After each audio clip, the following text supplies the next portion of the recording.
Hi, geeks and gamers. This is Michael. Sorry, I'm doing this well, it's my garage, but mostly a basement or one of those fallout shelters, Fallout reference, whatever. I'm doing this because it's the only quiet place in the whole house right now. Everybody's either cooking or getting ready for New Year's. To make a long story short, I wanted to do a WWF Attitude segment, but since there's so much going on, I'm just gonna go ahead and give you oral WWF Attitude if it'd be okay with you guys. Granted, there are no pictures, I'll make up to it in time, but before I get started, I wanted to make an announcement. WWF Attitude will launch next week. I know I said it was going to be sometime soon. It's going to be next week because weekends, due to work, I'll have plenty of time. I'll be less stressful. There's nothing to worry about. Also, with playoffs going on, I could be able to focus and not worry about the other games. Go Broncos. So with that being said, I'm going to do two special premiere attitudes. The first one will be on Stone Cold Steve Austin, you better believe it, and the second one will be on The Rock, not Dwayne Johnson, The Rock. And finally, my WWF Attitude segment would be about pop culture. Look, I'm not going to write all these words on Wikipedia or Google or anything like that. You know in the 80s, sorry, not the 80s, my fault. You know in the late 90s from 98 to 2000, the Attitude Era was all about pop culture. UPN, Fox, Stone Cold Steve Austin, The Rock were on the Emmys for crying out loud. MTV, back when they were good.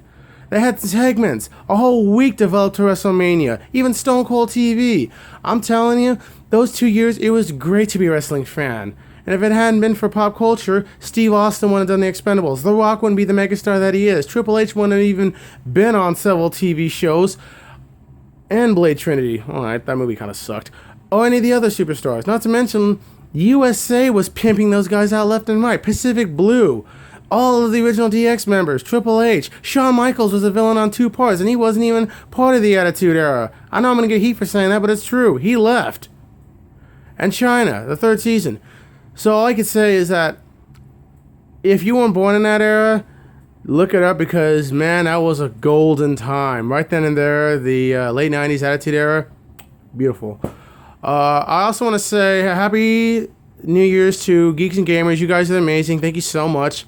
And thank you to Jeremy Griggs, even though he's a Tom Brady man. I'm a Broncos man. Still, nothing but love for you, man. And to Samuel Ortiz for liking my WCW Spotlight. And also thank you for liking WCW Spotlight because you guys made me feel young again, and also it just made me feel alive, so it was amazing, and I love you guys for it. So I'm going to be doing WWF Attitude, and then in mid-February, when it's all said and done, ECW, just ECW, okay, none of that hardcore stuff. It's just going to be called ECW, and instead of doing biographies, I'll be talking about some of the best matches they ever had. So geeks and gamers, be safe, Happy New Year's, and don't text and drive, and don't drink and drive. God bless you all. And Star Wars.